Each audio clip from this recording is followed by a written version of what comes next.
G'day. So I've decided to do a little bit of a series, I guess, on maintaining chainsaws. I last post put up all the tools and I was going to show you how to service a chainsaw, but I don't really have the skills to do a video that goes that long, so I figured I'd just break it up into smaller bits. Cheers. Alright, so earlier I showed you what a bar dressing tool was, and where'd the other thing go? Tool for cleaning the bar. Alright, so I'm going to show you what they're used for.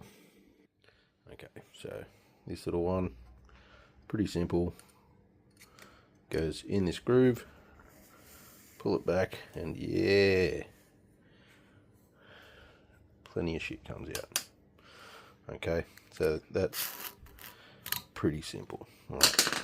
Ordinarily I would do that last because we're going to get to this, but it's hard to, oh no, you can see it. So you can feel that edge there. You can actually see it a little bit there. That's not too bad. But that little edge, the bottom side there, it's worse there. Alright, so what that will do will actually stop the saw from cutting down into the log. So what this thing does, you use it to take that edge off. So another thing that we should do, and this bar, although it looks rough, is actually pretty good.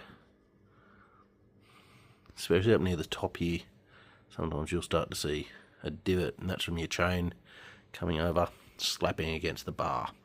This is why every couple of sharpens you should flip your bar upside down.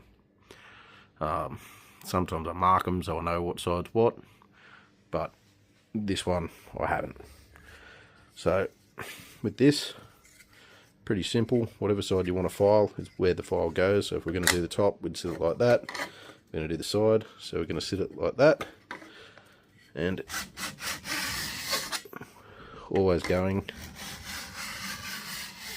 in the one direction.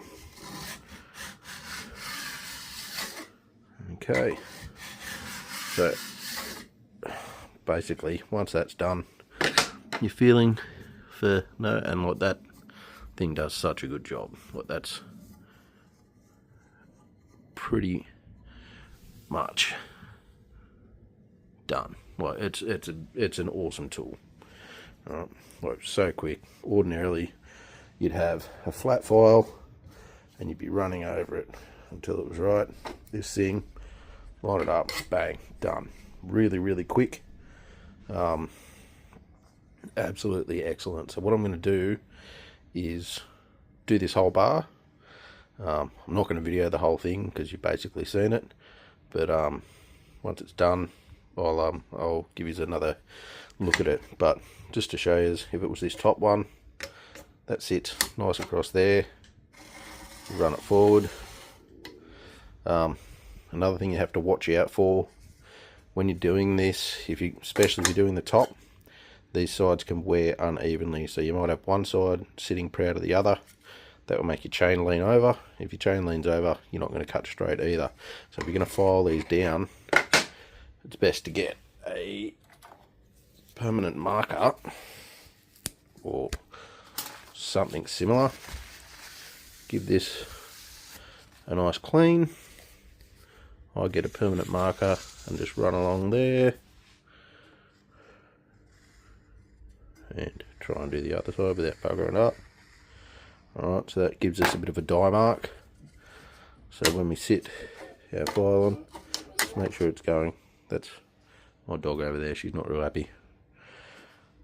So holding that in tight, and you should be able to run down. And you should see it. Ooh, don't do that, Matt. Taking it off fairly evenly, which that's not. So maybe we have picked up on something. It does look right. So there is a bit of build up on there. So I'm just wondering if let's lock that up a little bit better.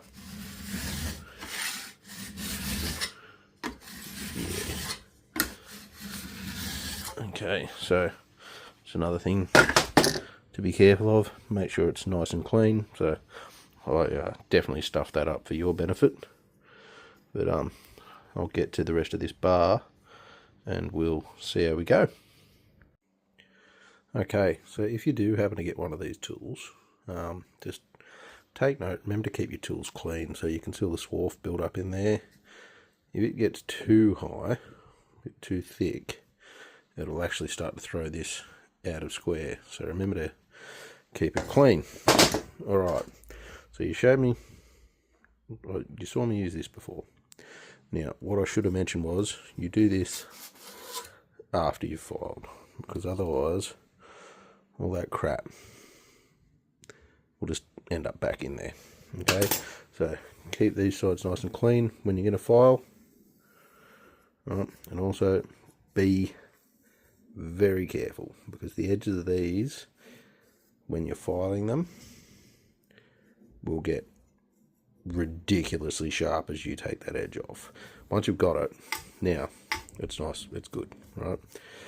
But while you're sharpening it or filing it down, it will get really, really sharp as you get it up in this nose section here.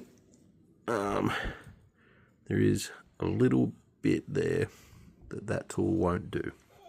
Okay, so you do have to put a flat file in it, but this section here isn't going to matter too much because we're only taking the burr off that edge. Once we get that sorted, like even on the nose, it really doesn't matter because the actual chain, you can't see it, but as you're cutting, it does ever so slightly lift off. This roller guide helps it. Back in the old days, they didn't have these on some of the bigger ones. Now they don't, but they're a much, I'm talking too much, but yeah, so a little bit of localized filing with a flat file in there, which I will show you.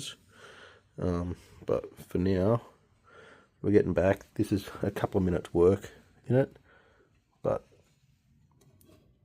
very hard to get the angle right, but it's pretty much perfect the whole way down now, both sides. That's probably about 5 minutes worth of work, and that's being fiddly. Once you get quick at it, you know, it's much faster. Okay, so top edges, outer edges are done. Up around here, little bits of lip. Now, admittedly, I have had a crack at this already. Reason being is I wasn't sure how I was going to film it, so I didn't want to look like a dickhead. So, on these little edges, all we're trying to do is just, yeah, I will never make a good cameraman. Alright, sort of go with it. Sort of feel that it's nice and smooth, no lip. So some of it's nice and flat. You can get away from those rivets there, these ones, because they sit a little bit proud. You don't want to be on top. Even just a little bit of localized stuff. It doesn't take much to take it off. And you just want to feel that it's got a nice crisp edge, not sharp to touch. You should be able to feel that it's dead square. But yeah, alright, so I'm just going to pop this out of the vise. So what we're looking for, we're looking at a bar, and it's really hard to pick up on the camera, but dead straight, nice even surfaces. That's actually showing that pretty good. Okay, so nice, clean, no lip. Okay, that blue that you see there, and like I said, this is one of my saws, so that bluing here, that's from not running with a dull chain, probably forcing it to do some stuff that it wasn't designed to do. So it's a little bit of heat burn. Look, that does shorten the life of a bar. Debatable on how much, because some people argue it doesn't. I don't know. I've done it to nearly every bar I've ever had. Haven't had any real issues yet. flip your bar every couple of times so it wears nice and evenly. You'll get a lot of life out of them. Older bars aren't as good as new bars. I recently worked on my father-in-law's saw, older 034 or 038. Saw's 30 something years old, still on the original bar. You know, it all comes down to how well you maintain it. This bar here has got quite a lot of wood. It'll be about 3 years old, so it's doing fairly well. Just a couple more notes. I said you can use that tool to clean it out, which I do to get the majority of the shit out of it. Best way to clean it out is with an air compressor, which I'm going to do in another video. Basically, that's just on cleaning saws. Alrighty, so that's a bit of bar maintenance for you. Nothing too crazy. One of them works really well. Remember to keep it clean. Make sure you haven't got too much build up so it stays nice and square, or else you could potentially destroy a bar. Alright, so make sure every few passes, every time you change direction or something, just have a glance. Make sure it's nice and clean. One of these or one of those, get in that channel, dig all the shit out. But like I said, air compressor is better, but that's good for getting the bigger stuff out. Little flat file. This one is probably due for replacement. Or is it just dirt? No, she's pretty buggered. That's alright, we'll keep using that. That's good. Little flat file is great for these. Originally, I got this for doing the rakers on the chain, but, you know, you get one of them in the kits that you get from Bunnings. You know, it's got 3 different size files, handle, guide, all that sort of crap. Good enough to do this. Alright. One more thing. If you have a straight edge, something that's, you know, is nice and square, just check your bar against it without pushing it in. You don't want to try and make it flex or anything. Just sit it against it, run your eye over it, make sure it's touching nice and evenly. Try and keep any rivets or anything away from the edge so you're seeing that it's true, because if it's on something, it could stuff you up. Even the slightest bend in a bar can really affect how it's cutting. If it is slight, you can put it in a vise, preferably a vise that would hold the entire bar. You know, and you can just ever so slightly tweak it. You know, I'm not going to do it because this one's dead straight, but you know, just get it, just gently try and find where it's bent, and then lever from that point. Say if I had a bend, let's just call it on that S, right on that S, we line that S up in the vise and bend from that point. Okay, you want to try and be close to it. Just a couple of other notes, like I said before, beware, they will be sharp when you're filing them. Once it's right, it won't be so sharp. Check for straightness. When you take it off the saw, mark what way's up, so you know to go that direction down. And that's pretty much it for general bar maintenance. You know, if you've got any questions, feel free to ask. I'm more than happy to answer them.